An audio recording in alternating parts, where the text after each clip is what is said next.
નમસ્તે વિદ્યાર્થી મિત્રો, ટ્રિપલ આર કોચિંગ સેન્ટરમાં આપનું હાર્દિક સ્વાગત છે। આજનો આપણો વિષય છે વિજ્ઞાન અને આજનો આપણો ટોપિક છે અલિંગી પ્રજનન। વાનસ્પતિક પ્રજનન, વનસ્પતિમાં પ્રજનન અને અલિંગી પ્રજનન। વનસ્પતિમાં પ્રજનનની અંદર બે મુદ્દા આપણે ભણવાના છે અને બે વિડીયો હશે। એક વિડીયોની અંદર અલિંગી પ્રજનન સમજાવેલ છે, બીજા વિડીયોની અંદર લિંગી પ્રજનન સમજાવેલ છે। તો સૌપ્રથમ આપણે આ વિડીયોની અંદર અલિંગી પ્રજનનની અંદર ત્રણ અલગ અલગ પ્રકાર છે। સૌપ્રથમ આપણે કલિકા સર્જન જોઈશું, એના પછી અવખંડન જોઈશું અને એના પછી બીજાણુ સર્જનની વાત કરવાના છે। તો સૌપ્રથમ આ ત્રણે ત્રણ જે મુદ્દા છે એ મુદ્દાની ચર્ચા કરીશું, ત્યારબાદ એના એક એક ઉદાહરણ છે એ ઉદાહરણની વાત કરીશું। જો તમારે વનસ્પતિમાં પ્રજનનનો સંપૂર્ણ મુદ્દો સમજવો હોય તો એના માટેના બે વિડીયો તમારે જોવાના છે। એક છે લિંગી પ્રજનન, એની અંદર નર અને માદા પુંકેસર અને શ્રીકેસર બંને જોડાઈને ફલનની ક્રિયા થાય છે। અને અલિંગી પ્રજનન કે તો એની અંદર કોઈ શ્રીકેસર, પુંકેસર, નર કે માદા એવી કોઈ પ્રકારની રચના હોતી નથી। એક જ સજીવમાંથી બીજા અન્ય સજીવનું નિર્માણ થાય છે, તેને અલિંગી પ્રજનન કહે છે। તો આપણે આપણા ટોપિકને સમજવાની શરૂઆત કરીએ। તો સૌપ્રથમ અલિંગી પ્રજનન પહેલાં વાનસ્પતિક પ્રજનન તમારે સમજવાનું છે કે વનસ્પતિના અંગો દ્વારા જો કોઈ પ્રજનન થાય તો તેને વાનસ્પતિક પ્રજનન કહે છે। અને વાનસ્પતિક અંગો કયા, વનસ્પતિના અંગો કયા કયા? તો પ્રકાંડ છે, મૂળ છે, પર્ણ છે, પુષ્પ છે અને ફળ છે। તો કોઈ મૂળ છે, આ મૂળના ટુકડાને તમે જમીનની અંદર નાખો અને એમાંથી કોઈ નવો સજીવ એટલે કે નવી વનસ્પતિ ઉત્પન્ન થાય। પ્રકાંડ છે, પ્રકાંડને આપણે કલમ કરીએ છીએ, એ કલમવાળી પ્રોસેસથી નવો છોડ ઉત્પન્ન થાય। પર્ણ છે, પાન ફૂટી છે, પર્ણ છે જમીનની અંદર પડે અને એમાંથી નવો છોડ ઉત્પન્ન થાય। ફળ છે એટલે કે બીજ છે અથવા પુષ્પ છે, પુષ્પમાંથી નવો છોડ ઉત્પન્ન થાય। તો આ પ્રકારની રીતે કોઈ નવો છોડ ઉત્પન્ન થાય તો એને આપણે વાનસ્પતિક પ્રજનન કહીએ છીએ। આ મુદ્દાની અંદર આપણે અલિંગી પ્રજનનની અંદર સૌપ્રથમ કલિકા સર્જન સમજવાના છે। તો કલિકા સર્જન સમજવા માટે તમારે બધાના એક એક ઉદાહરણ યાદ રાખવાના। કલિકા સર્જન કે તો ઈસ્ટ, અવખંડન કે તો સ્પાયરોગાયરા નામની લીલ યાદ રાખજો। સ્પાયરોગાયરા એક એનો લીલનો પ્રકાર છે। બીજાણુ સર્જન કે તો ફૂગ, પછી એકવાર રિપીટ કરું છું, કલિકા સર્જન કે તો ઈસ્ટ, અવખંડન કે તો લીલની અંદર ઉદાહરણ કયું? તો સ્પાયરોગાયરા નામની લીલ। બીજાણુ સર્જન કે તો બીજાણુ દ્વારા નવા છોડનું નિર્માણ, તો એની અંદર તમારે ફૂગ યાદ રાખવાની છે। આના સિવાય એક અમીબાની અંદર પણ પ્રજનન છે, એની અંદર દ્વિભાજન કોષ છે, એ કોષના બે ભાગોની અંદર વેચાઈ જાય છે અને દ્વિભાજન એટલે કે એના કોષમાંથી બે બાળ કોષ છે એ તમને જોવા મળે છે, બે બાળ અમીબા જોવા મળે છે, એ દ્વિભાજન દ્વારા એનું પ્રજનન થાય છે, એને પણ અલિંગી પ્રજનન જ કહેવામાં આવે છે। તો સૌપ્રથમ કલિકા સર્જન સમજી લઈએ।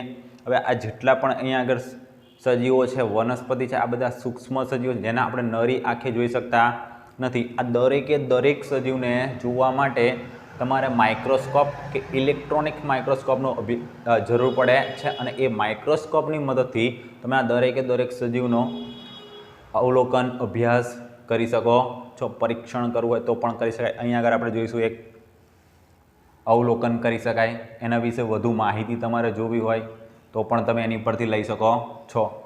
માઇક્રોસ્કોપ છે એની એક વિડીયો હશે, એની અંદર માઇક્રોસ્કોપની અંદર સ્લાઇડ કઈ રીતે બનાવી એ પણ તમે જોઈ લેજો। એ પણ આપણે વિડીયો અપલોડ કરવાના છે કે માઇક્રોસ્કોપની સંપૂર્ણ સમજૂતી હશે, માઇક્રોસ્કોપને કેવી રીતે વાપરવું અને એની સાથે એક સ્લાઇડ બનાવવાની પદ્ધતિ છે એ પણ એની અંદર આપણે સમજાવેલ છે। તો કલિકા સર્જનની અંદર ઉદાહરણ ખાસ તમારે યાદ રાખવાનું છે ઈસ્ટ। કલિકા સર્જનની અંદર ઉદાહરણ કયું છે? તો ઈસ્ટ છે।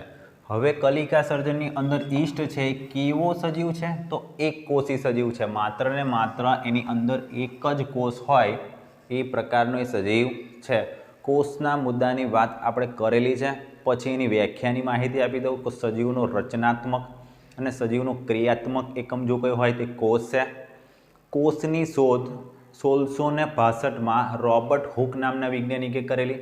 મધમાખીના પોળા જેવી રચના એને જોવા મળી. બાટલીના બૂચ એટલે કે ઝાડનું જે થડ હોય એ થડની છાલની ઉપરથી એને અભ્યાસ કરેલો વિપુલ દર્શક યંત્રની અંદર, અને એની અંદર એને મધમાખીના પોળા જેવી રચના જોવા મળી. આ રચનાની અંદર પ્રત્યેક ખાનાને એને કોષ કીધું. આપણે એને સેલ તરીકે પણ ઓળખીએ છે.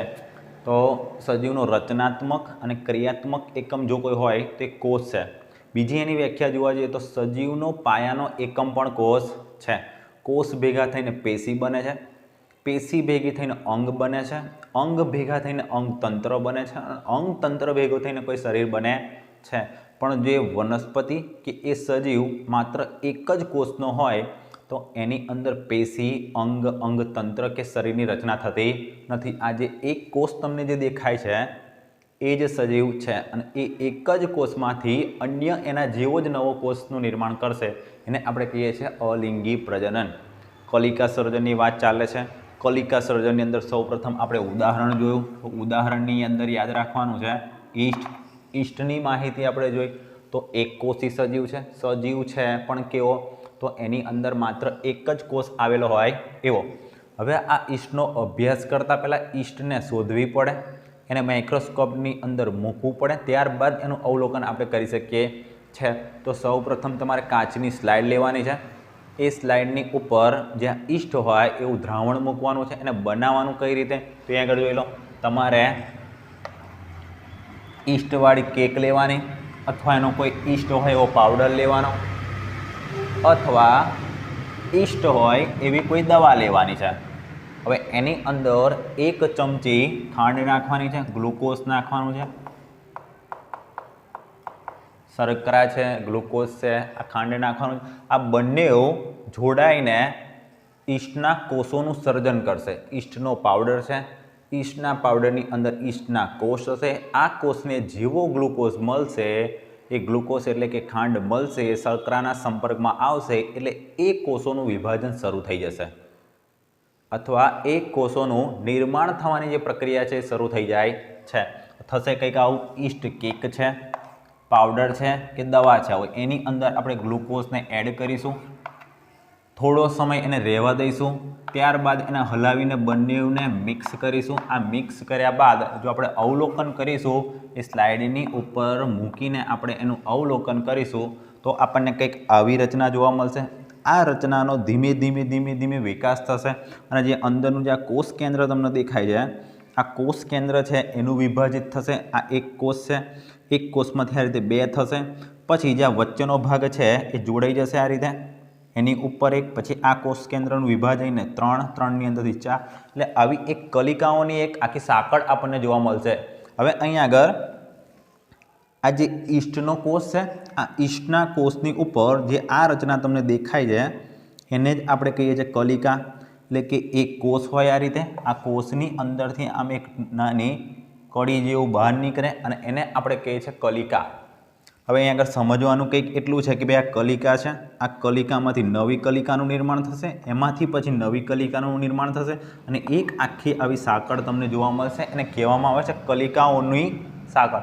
પછી સમય જતાં આ બધી જ પ્રત્યેક કલિકાઓ જ્યાંથી અલગ પડે છે એથી આ રીતે કોષનું નિર્માણ કરીને અલગ પડી જશે, અને આ પ્રત્યેક કલિકા પછી આની આ પદ્ધતિ, આની આ રીત મુજબ આની આ જ રીતે કલિકા સર્જન પછી કરશે, એટલે કે અલિંગી પ્રજનનની પ્રક્રિયા પછી કરશે.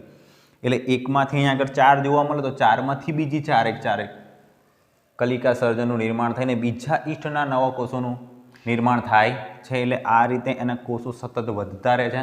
મુદ્દા પરથી થોડી રચના જોઈ લઈએ. કલિકાની વ્યાખ્યા ખાસ યાદ રાખવાની છે. કલિકા એટલે શું? તો ઈસ્ટના કોષમાંથી એક નાનું બલ્બ આ દેખાય છે એની વાત કરે છે. એક નાનું બલ્બ જેવી પ્રબલન જોવા મળે છે તેને કલિકા કહે છે. આવી રીતે વ્યાખ્યા યાદ ના રહે તમારે તો તમારે શું કરવાનું છે? ઈસ્ટના કોષમાંથી એક નાનું બલ્બ નીકળે છે તેને કલિકા કહે છે. આ રીતે પણ તમે યાદ રાખી શકો છો. હવે જે આ બલ્બ જેવું આ કલિકા જે અહીંયા આગળથી નીકળી એનું થાય છે શું? તો ધીરે ધીરે વિકાસ પામી પિતૃકોષથી અલગ થાય છે. આ જે નીચેના ભાગે તમને આ દેખાય છે એ પિતૃકોષ અને જે અહીંયા આગળ નિર્માણ થાય છે એ બાળકોષ. પછી એકવાર રિપીટ કરીએ. ધીરે ધીરે વિકાસ પામી પિતૃકોષથી અલગ થાય છે, નવો કોષ વિકાસ પામે છે. હવે અહીંયા આગળથી અલગ થઈ જશે એટલે આ પ્રત્યેક કોષ છે એ ઈસ્ટના નવા કોષ તરીકે નિર્માણ પામશે. નવો કોષ વૃદ્ધિ પામે છે, પુખ્ત બને છે અને નવા બીજા કોષોનું સર્જન કરે છે. આ એકમાંથી બે થશે, બેમાંથી હવે અહીંયા આગળથી આ કોષ અલગ પડી જાય એટલે આ કોષનું પછી કલિકા સર્જન અલિંગી પ્રજનન થવાની શરૂઆત થાય અને નીચેવાળા કોષની પણ અલગથી અલિંગી પ્રજનન થવાની શરૂઆત થાય. એટલે આ રીતે કંઈક કલિકા સર્જન તમારે સમજાવવાનું છે. સૌ પ્રથમ એની આકૃતિ દોરવાની છે. માઇક્રોસ્કોપની અંદર એનું નિરીક્ષણ કરવા માટે આપણે કઈ પદ્ધતિ વાપરી? તો સૌ પ્રથમ ઈસ્ટના કોષોવાળી કોઈ કેક હોય, કોઈ દવા હોય, કોઈ પાવડર હોય, આની અંદર તમારે 1 ચમચી ખાંડ એડ કરવાની છે, એના થોડું હલાવવાનું છે. પછી જે એ તૈયાર થાય છે અને માઇક્રોસ્કોપની સ્લાઇડ છે એ સ્લાઇડ પર મૂકવાની છે અને ત્યારબાદ એનો અભ્યાસ કરતો તો સૌ પ્રથમ તમને આ રીતે ઈસ્ટનો કોષ દેખાશે. થોડા સમય પછી એની અંદરથી પ્રબલન બહાર નીકળશે અને આ રીતે એક કલિકા જેવી રચના દેખાશે, એટલે કે એક નાનું બલ્બ બહાર નીકળશે અને ત્યારબાદ એ નવો એનો જે એક જે છે એ પિતૃકોષ અને એમાંથી એક નવો કોષ નિર્માણ થશે. પછી એની ઉપરથી એક નવો કોષ નિર્માણ થશે. એટલે આ રીતે નિર્માણ થતાં એક આવી કલિકાઓની સાંકળ તૈયાર થઈ જશે અને સમય આવતા એટલે કે બધા જ જે કોષ એની ઉપરનો આ જે પિતૃકોષ છે, બાળકોષ છે, આ બંને શું થઈ જશે? અલગ થઈ જશે અને પછી એની વૃદ્ધિ પામશે, પરિપક્વ થશે અને પછી આ પ્રક્રિયા છે એ કોષ છે એ શરૂઆત કરી દેશે અને પછી એમાંથી જ એના જેવા નવા કોષોનું સર્જન થશે. તો આ રીતે અહીંયા આગળ જે આપણે સમજીએ એ કલિકા સર્જન છે. કલિકા સર્જનમાં કલિકા દ્વારા નવા કોષનું સર્જન થાય છે. કલિકાને યાદ રાખવાનું છે. ઉદાહરણ તરીકે તમને પૂછે તો ઈટ, અલિંગી પ્રજનન, કલિકા સર્જનમાં ઉદાહરણ તો ઈસ્ટ. હવે જે સેકન્ડ આપણે સમજવાનું છે એ છે અવખંડન. અવખંડન એટલે જે એના ખંડો છે એ ખંડોમાંથી છૂટા પડીને નવા કોષનું નિર્માણ થાય છે, જેને કહેવામાં આવે છે અવખંડન. અવખંડનની અંદર તમારે સ્પાયરોગાયરા નામની લીલને યાદ રાખવાનું છે. અહીંયા આગળ જે આકૃતિ દોરી છે એ લીલની આકૃતિ છે. હવે લીલની વ્યાખ્યા ખાસ તમે સમજી લો. તળાવમાં અથવા સ્થિર પાણીમાં લીલો ચીકણો પદાર્થ જોવા મળે છે. તળાવમાં અથવા સ્થિર પાણીમાં અથવા જ્યાં આગળ પાણીનું પ્રમાણ વધારે છે અથવા ભેજવાળી જગ્યાએ તમને લીલા કલરનો ચીકણો પદાર્થ કે એના ધબ્બા સ્વરૂપે જોવા મળે છે. આને જ આપણે શું કહીએ છીએ? તો આને આપણે લીલ કહીએ છીએ. પછી એકવાર રિપીટ કરું છું. સ્થિર પાણીમાં અથવા ભેજવાળી જગ્યાએ લીલા કલરનો ચીકણો પદાર્થ જોવા મળે છે, જેને આપણે લીલ કહીએ છીએ. લીલ કહીએ છે. ચીકણો પદાર્થ કહીએ અથવા ચીકણો જથ્થો કહીએ તો એને આપણે લીલ કહીએ છે. પાણી અને પોષક તત્વો, કોઈ જગ્યાએ એને પાણી મળી રહે અને પાણીની સાથે સાથે એને જેટલા જરૂરી પ્રમાણમાં પોષકના તત્વો છે અથવા પોષક તત્વો છે એ મળી રહે એટલે એનો વિકાસ એ જગ્યાએ ચાલુ થઈ જાય છે. કોઈ જગ્યા એવી હશે કે જ્યાં આગળ પાણી હશે પણ એને જે પોષક તત્વો જોઈએ છે એ નહીં હોય. કોઈ જગ્યા એવી હશે કે પોષક તત્વો હોય પણ પાણી નહીં હોય. આ બંને એને મળી રહે એવી કોઈ જગ્યા હશે તો તે જગ્યાએ તમને લીલ જોવા મળે છે. અને જે લીલ છે એ વિખંડન દ્વારા ખૂબ જ ઝડપથી બહુગુણિત થાય છે. વિખંડન કે અવખંડન કે. હવે જો અહીંયા આગળ એક લીલનો કોષ આપણે દોરેલો છે. હવે એના ખંડો છે 1, 2 અને 3 ખંડો છે. હવે આ ખંડોમાંથી શું થશે? તો અહીંયા આગળથી વિભાજિત થશે. હવે આ રીતે 2 અલગ બાળ કોષ આપણને જોવા મળશે. હવે આ જે ખંડો છે એ ખંડોમાંથી વિભાજિત થશે અને બીજા 2 કોષ આપણને જોવા મળશે. પછી એની અંદરથી વિભાજિત થશે. હવે આ જે ભાગ જે તમને દેખાય છે આ ભાગ વચ્ચે આવે આ રીતે. આ કોષ કેન્દ્ર એક આ બાજુ અને અહીંયા આગળથી આ બંને કોષ છે એ આ રીતે અલગ થઈ જાય છે. અને આ બંને કોષ જે અલગ થવાની પ્રક્રિયા છે એને જ આપણે કહીએ છીએ અવખંડન. ખંડન થવાની પ્રક્રિયા તો વિખંડન. એક ખંડમાંથી 2 ખંડ બનવાની પ્રક્રિયાને અવખંડન કહેવામાં આવે છે. એના ઉદાહરણ ખાસ તમે યાદ રાખજો. અવખંડન, કલિકા સર્જન કે તો ઈસ્ટ. અલિંગી પ્રજનનની અંદર અવખંડન શામાં થાય છે? તો લીલમાં થાય છે. કઈ લીલમાં થાય છે? તો સ્પાયરોગાયરા નામની લીલમાં થાય છે. તો એક આ પણ તમારે યાદ રાખવાનું છે. અને ત્રીજું જે ઉદાહરણ છે એ બીજાણુ સર્જનનું છે. બીજાણુ સર્જન, બીજાણુમાંથી નવા કોષનું નિર્માણ થાય છે. તો બીજાણુ સર્જનનું તમને ઉદાહરણ પૂછે તો તમારે ફૂગ છે, મ્યુકર નામની ફૂગ છે, હંસરાજ છે, મોસ છે, આ બધા ઉદાહરણ યાદ રાખવાના. અહીંયા આગળ ફૂગનું ઉદાહરણ આપણે હવામાં હાજર બીજાણુઓ દ્વારા બ્રેડના ટુકડા પર અથવા અન્ય કોઈ જગ્યાએ આ રીતે ફૂગનું નિર્માણ થાય છે. તમને છે ને કપાસનું જે છોડ છે એ છોડના જે તાંતણા છે એ પ્રકારની રચના જોવા મળે છે. તમે બ્રેડ છે, આ બ્રેડને પાણીવાળી કરીને થોડી વાર માટે, થોડા કલાકો માટે કોઈ જગ્યાએ મૂકી દો અને પછી એ બ્રેડની ઉપરની જે સપાટી છે એનો તમે અવલોકન કરો માઇક્રોસ્કોપની મદદથી, તો તમને વ્હાઇટ કલરના આ રીતે તાંતણા હોય એ પ્રકારની રચના જોવા મળે છે. તો એમાંથી એક રચના આપણે અહીંયા આગળ દોરેલી છે.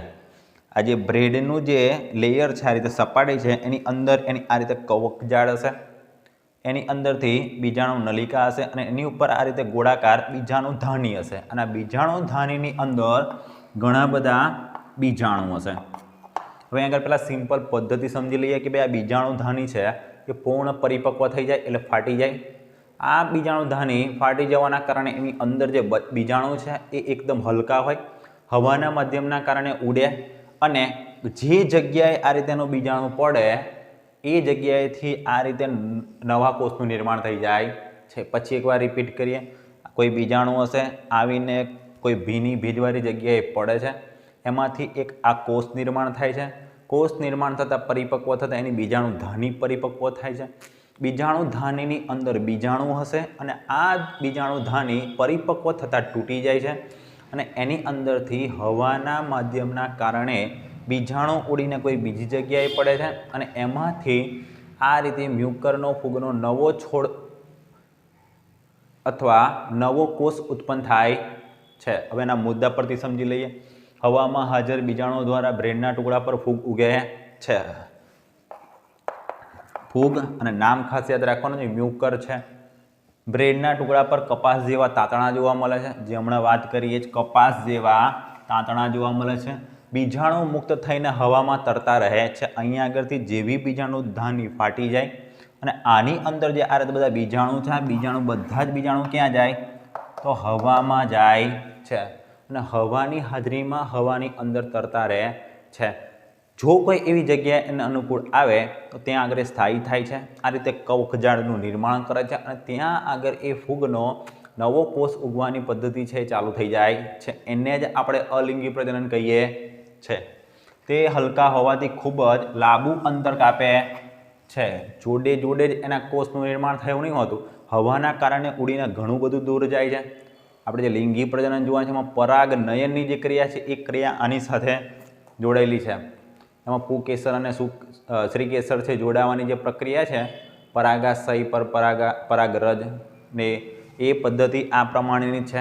એ વખત પણ આપણે વધારે ડિટેલ્સમાં સમજીએ. અહીંયા આગળ એટલું સમજો ને તમે કે બીજાણુ ધાની છે, બીજાણુ ધાની ફાટી જાય, એની અંદર બીજાણુ હોય, ઉડીને કોઈ દૂર જગ્યાએ જાય, હવાના માધ્યમથી જાય અને જે જગ્યાએ પડે છે ત્યાં આગળ આ ફૂગનો નવો કોષ છે એનું નિર્માણ થાય છે.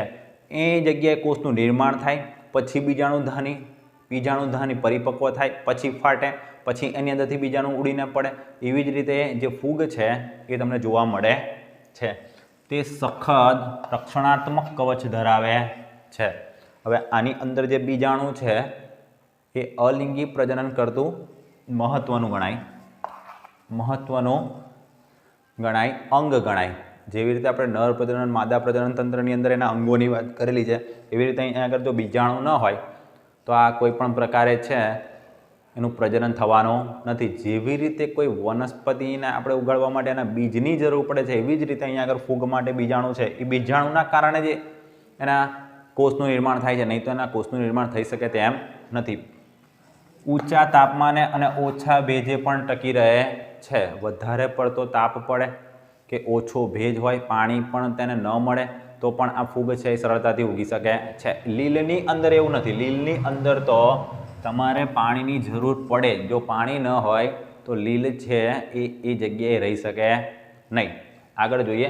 લાંબા સમય સુધી ફૂગનું અસ્તિત્વ તમને જોવા મળે છે. લાંબા સમય સુધી આ ફૂગનું અસ્તિત્વ તમને જોવા મળે છે. અનુકૂળ સંજોગોમાં બીજાણુ અંકુરણ અને નાના સજીવનો વિકાસ થાય છે. આની અંદરથી બીજાણુ પડશે, નવો સજીવ, એની અંદરથી બીજાણુ પડશે, નવો સજીવ એટલે બીજાણુ અંકુરણ થાય અને નવા સજીવનું નિર્માણ થાય છે.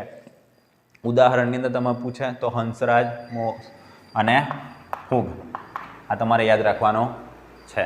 તો અહીંયા આગળ 3 મુદ્દા આપણે જોયા. 3 મુદ્દા કયા કયા છે?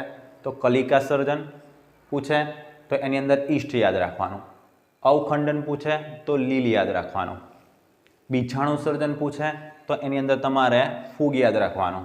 તો આ 3 વિડીયોનો 3 ટોપિકનો તમે બરાબર અભ્યાસ કરજો. તો હવે પછી આપણે એક વિજ્ઞાનના નવા ટોપિક સાથે મળીશું. એની અંદર અલિંગી પ્રજનન જેવી રીતે આપણે સમજ્યા એવી રીતે લિંગી પ્રજનનનો આપણે અભ્યાસ કરવાના છે. ત્યાં સુધી જય હિન્દ.